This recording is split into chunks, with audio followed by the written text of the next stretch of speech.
नमस्कार, आरेकर किचनमध्ये सर्वांचे मनापासून स्वागत। उन्हाळा वाढतच चाललाय आणि अशा वेळी जेवणात नक्की काय करायचे? रोजच्या जेवणामध्ये डाळ, वरण किंवा गरम मसाल्याची आमटी नको असेल त्यावेळी आपण ट्राय करायची कैरीची उडदा मेथी। तर चला बघूया कशी करतात। कैरीची उडदा मेथी करण्यासाठी मी 1 चमचा मोहरी, 1 चमचा उडीद डाळ, पाव चमचा मेथी आणि 1 चमचा तांदूळ घेतलेले आहेत। कैरीची साल काढून त्याच्या अशा फोडी करून घ्यायच्या आहेत। थोड्या फोडी मोठीच ठेवलेली आहे।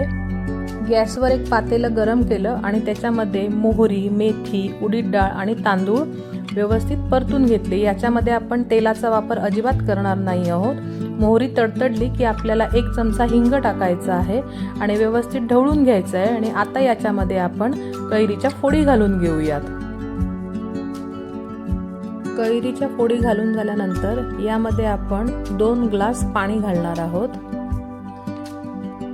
आणि यामध्ये आता आपल्याला 1.5 चमचा लाल तिखट घालायचे आहे आणि या व्यतिरिक्त 1 चमचा गूळ घालायचा आहे।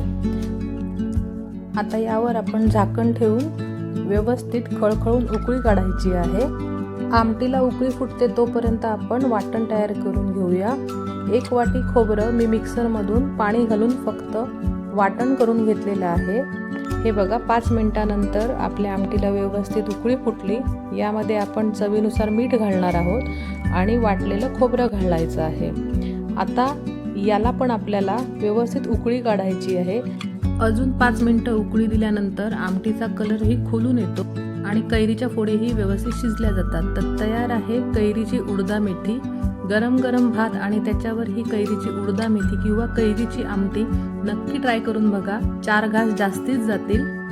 आणि रेसिपी आवडल्यास चॅनलला लाईक, शेअर, सबस्क्राईब करा। धन्यवाद।